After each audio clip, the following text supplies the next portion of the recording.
The mission of Unity of Kanawha Valley is to help create and support a welcoming community that values love, acceptance, spiritual exploration, and based on unity principles. We are here celebrating our 35th anniversary today. Yay! And next week is our annual meeting and our new member reception, but we thought we'd kick off this anniversary week with Sharon Mullins doing her amazing History of Unity of Kanawha Valley. So if you're wondering how we got here, Sharon is going to give us a little taste of that. Are you ready? Good morning. What a fabulous moment to celebrate. The reason I'm doing this is because I've been around for 35 years.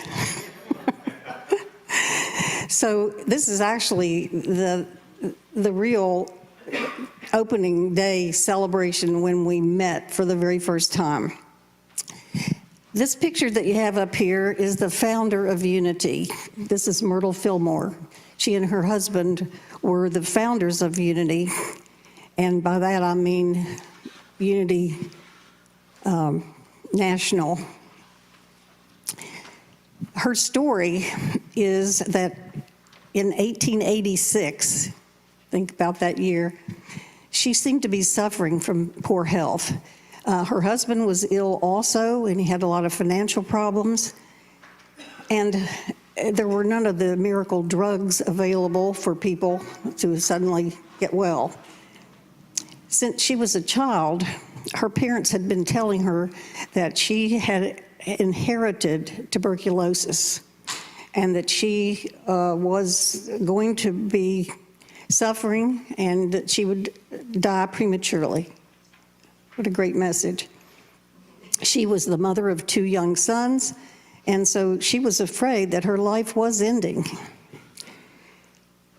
They attended this lecture by E.B. Weeks, who was a student of Emma Curtis Hopkins, who was the foremost metaphysician of their time. She left that lecture that night, and one sentence was illumined in her soul, and that was, "I am a child of God, and therefore I do not inherit sickness." She took within this truth, and she began talking to her body. Days, weeks, months went by, and gradually she saw improvement. Then she closed herself into her room with the blessing of her husband and began to study the 4 Gospels. She said, "The truth came to me, a great revelation, showing me that I am a child of the one whole and perfect mind, created to express the health that God is." By the time she healed completely, about 1888, Charles had discovered this truth too, and he was in better health and his financial life had improved. They were preparing to launch the spiritual work that would be known as Unity School of Christianity.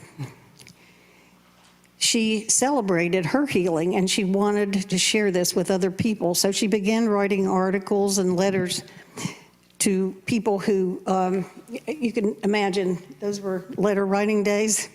And this is a book that is about her and her healing letters. It's very inspirational. So fast forward to 1990, when the founder's great-granddaughter, Connie Fillmore, was asked to synthesize Unity teachings. She boiled down a century's worth of spiritual exploration into 5 statements, which we call in Unity the 5 principles. She must have been divinely inspired because these 5 statements appear so simple on the surface, but they can easily take a lifetime to understand and practice this at depth. The Unity chaplains are studying these 5 principles in our monthly trainings. So today we are celebrating, we have inherited from Unity the opportunity to have a Unity Church in Charleston. The way it began was there were 3 couples who decided that they wanted to bring the church here. They were friends, and they had each experienced a Unity Church. The first is Janet Manny. She and her husband were one of those 3 couples. The second is Charlie Ware and Sharon Mays. And the third couple is Kurt and Patricia Olmosk. They decided to form a steering committee to try to bring this about. And in that committee was Carmen Enrico Vega and Faye and Charlie McComas. Also, Rich and Karen Hopkins, who have been longtime Unity members also and have just moved to North Carolina, and also Joan and Jack Moss. So this little committee's first responsibility was to find a sponsor for a sponsored church, and it was Unity of Roanoke Valley. The 2 ministers there were Catherine and Alan Robotham, and they would come to Charleston and speak as part of the service and guided us in all the steps that were necessary to become a Unity Church. So they mailed out invitations to friends. There was a newsletter circulating in town at the time, which was kind of a holistic health newsletter and had a long mailing list. And so we sent it out to all those people too. They rented the 3rd floor of the YWCA, and they held their first service. There were 85 people who responded. I was sitting on the front row, just like I am every Sunday here. I was so excited. So these people they had an empty room. So every Sunday they had to bring the coffee, they had to bring the books for the bookstore, the keyboard for music, songbooks, set up the chairs, make the coffee, and then when it was over, put everything back and pack it in their trunk of their car and go home. So you could see they were dedicated people in that group. After some time of calling and inviting ministers or licensed teachers to speak on Sundays, the group applied to the Association of Unity Churches to become a church. In 1988, we interviewed and hired a full-time minister who had just graduated from the Unity School of Christianity. His name was Greg Wisman. Among the 51 charter members, you may know Ruth Davis, Peg Garrett, Rich and Karen Hopkins, Sharon Mullins, Carmen Enrico Vega, Joan Wysong, Barbie, Joan Wysong, original, and Susan Yancey were all members here. So eventually the Y decided that they wanted to use the space for some other activities, and so we had to find another place to move. And that one was on Bridge Road, 1030 Bridge Road, which I think either was a shoe store or it turned into one after we left. This was like a house with a living room and a dining room, and so the chairs were set so that the dining room faced the living room and the chairs were in there, and we made do. We were afraid that when we moved, we would lose people, but luckily, we actually gained people. So this is my milestone story. So I'm giving you another milestone moment. You can imagine the first meeting was a milestone. This is the second milestone, finding a church home. So in 1993, we had to start finding Sunday speakers again, and we hired an experienced interim Unity minister, Reverend Lois Webb from Kansas. She brought stability to our group and improved the communication among the board and the members. It was through her leadership and perseverance in researching available sites in town that we had the courage to move forward to purchase our own church. She served as a liaison to keep the membership and board informed, and there was a lot of discussion about whether we could really afford a church. So the best offer came from the Unitarian Universalists, who had this beautiful A-frame building on Blaine Boulevard in North Charleston. And they were wanting to sell it because they were moving to Kanawha Boulevard. So this is Lois Webb receiving some flowers from a handsome man named Bob Neal.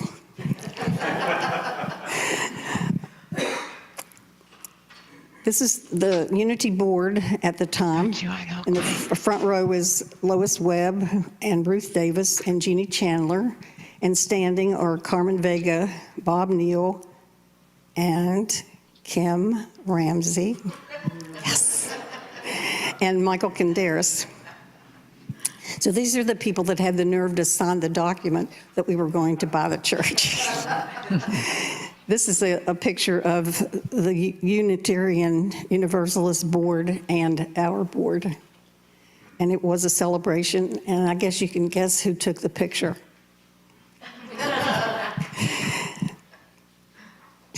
So after we signed the papers, this is what our little church looked like on Blaine Boulevard. It was an A-frame, and it was actually built by local engineers and, other people involved. And it was actually built and put together like a kit right on the spot. It's right on the river. So we drove over to the church and began to take down the Unitarian Universalist sign and happily installed our own sign right out front. And I can see Kim again and Ruth and my son with a beard standing on the left. So when we arrived there, these gentlemen were two of the engineers from DuPont who happened to be members, and they were still working on the church to fix it up and make sure every single detail was right. They went around and put all new light bulbs in. They touched up paint. They're out there on the steps painting after the church has even been sold. They were just absolutely amazing. So the next year, Unity began a ministerial search. Among others, the board brought Woody, Pam, and their son Doug Hawley, who was 12 years old, to the interview. After 2 years of ministerial training in Unity Village, Woody was graduating. So after that weekend, the three of them said they knew this was their church. And when the members agreed, Woody was hired in August 1995, and the whole family moved to Charleston. And my dear friend Pam Hawley is sitting right back there today.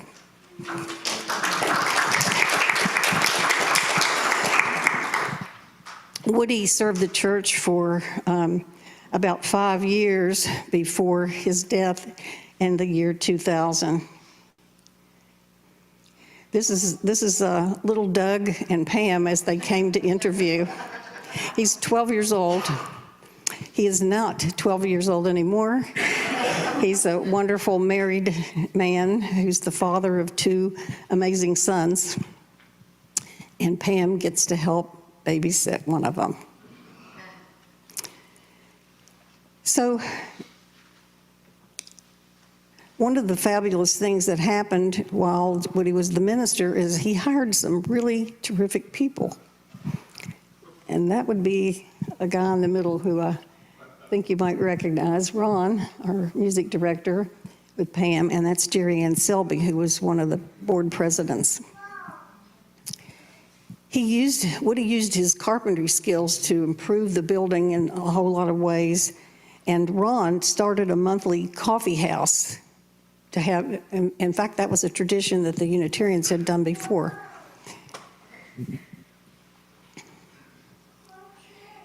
Another musician he hired was Jack Kennedy, who continued to play the piano here for many years. This is the downstairs of the church, and it has Woody with some board members, including Sandy Blair. Sandy, wave your hand. And that is Kathy Dent with little Michaela, who is now running her own business, Ola Lucy, right up on Bridge Road. So during, this is one of the reasons we bought the church. If you go in, both ends of the church had these incredible windows, and you could really see out.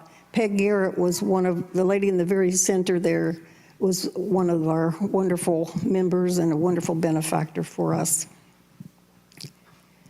So during Woody's illness, the association gave financial and moral support, and they sent an interim minister to assist us and paid for it. The members met their goal of paying off the church mortgage in 7 years before the next minister was hired. Pam Hippler was hired as secretary. And thank you. She is now our administrative director. It's a big tradition. In 2003, Ron went ahead with this monthly musical thing there on weekends, and then he created a series of concerts at the Clay Center, and he named the series the Woody Hawley Concert Series. And now, for those of you who wonder why it's named that, you've seen the man. In 2004, we had a wonderful opportunity to hear a special speaker. He came to the church many times and gave talks, and eventually it just dawned on us, what an opportunity. Maybe we should hire this guy. So to show you how old the picture is, that is David, who is how old, Sky? 3 maybe. And he's on the right. And then the Beck boys are in the center there. And they're all in college, or I think they're all in college, aren't they? Or almost. Rich is there as well. Oh, right. This is what Sky looked like when he was really young. That's right. So, needless to say, Sky brought lots of credentials with him, master's degree in social work, doctorate of ministry, and he was the executive director of the Kanawha Pastoral Counseling Center. So he brought lots of skills and abilities to this opportunity. Needless to say, we have grown, and he has been our longest serving minister. At this time, I was so inspired by Unity principles that I decided to enroll in seminary. And in 2016, I was ordained as an interfaith minister by the One Spirit Interfaith Seminary in New York City.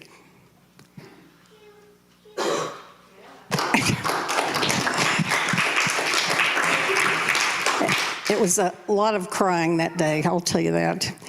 In 2009, we started celebrating our third milestone, And that is when our board president, Matt Schwartz, developed a business plan to relocate the church to some new location. It's called the South Hills Presbyterian Church at 804 Myrtle Road, this place. He figured out a way to handle this financially, presented it, and we came up here to look at the property. I walked in the back door and the smell was so bad that I couldn't look around. There was mold and mildew. There was phenomenal, the place had just gone downhill because the population of congregants had just dwindled to practically nothing. And so the presbytery wanted to sell the building desperately, and we had to decide whether we wanted to buy it. So I told Sky this morning, and I told Barbie last night, we stood out in the parking lot in the back, holding hands, and said, are we going to do this? You think we should? There's going to be a lot of work that has to be done, right, Linda? Who did a lot of the work to remodel. And so we said yes. We felt like it was the thing to do. So we moved forward. The Board of Trustees at this time who signed that document were Ruth Davis, Mary Ann Getman, Karen Sylvester, Matthew Swartz, Linda Austin, and Judy Chapman. And so we began. This property is an historic stone church. It was built in 1902 with an addition built in 1955. And of course, one of the things that are so attractive are the beautiful stained glass windows. It was built before Bridge Road was paved. And the South Side Bridge had not been constructed.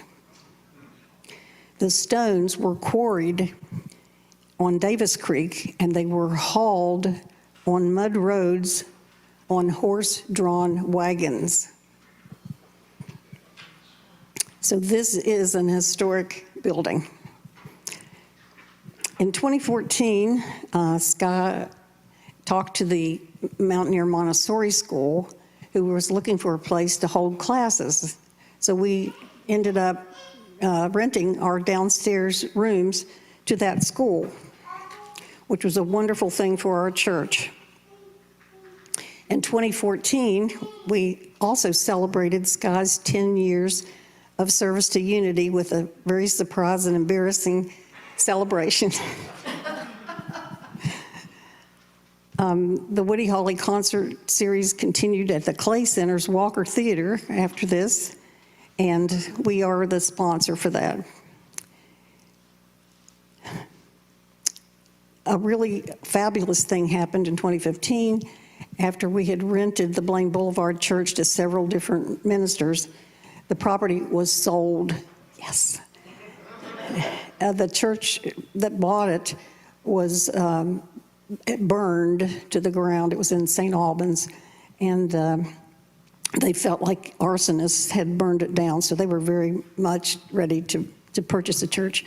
And they were this beautiful couple, Estella Napier and her husband, Howard Napier, and it was the Church of Deliverance. They were absolutely wonderful to work with. David and I, and David Getman and I, and Greg Thaxton went in and we were hosting this exchange so that we could explain about the building and what it had and all that stuff. And they listened to us very sweetly and just said, okay, we're buying it.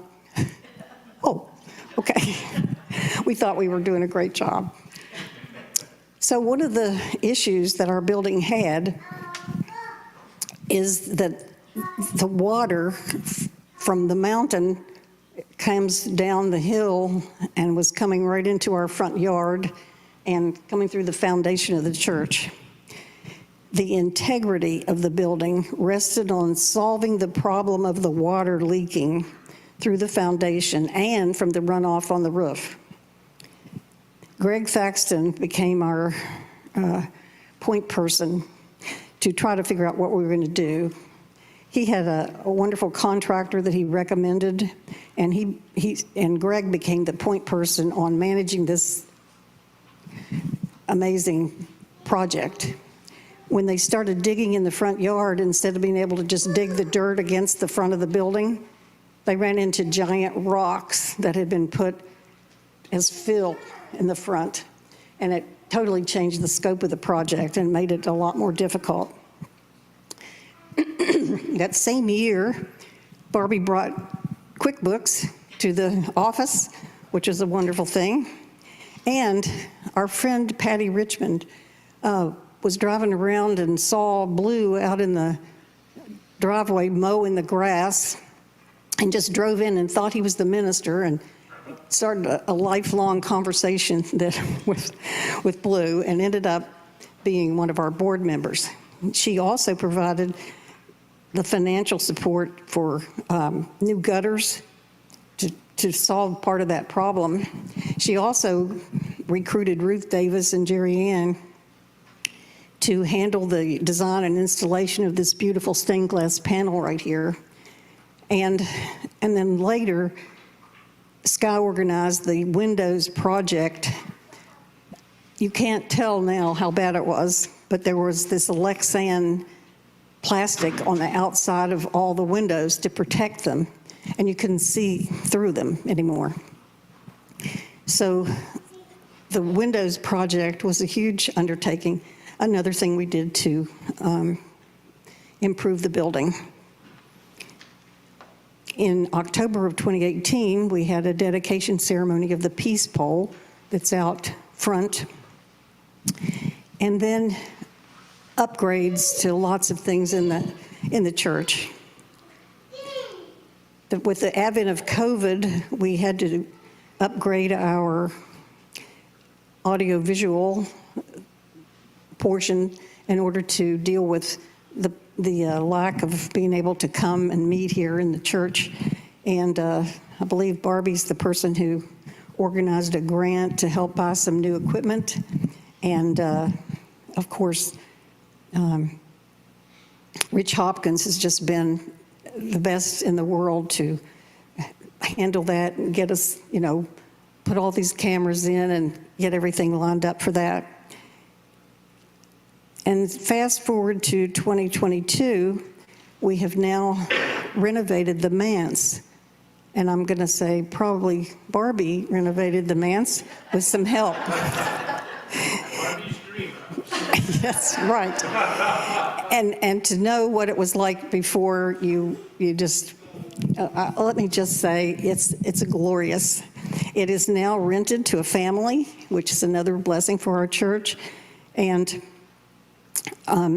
we are now renting the downstairs to the Vandalia Community School, which is a smaller organization than the Montessori was, but it's another blessing.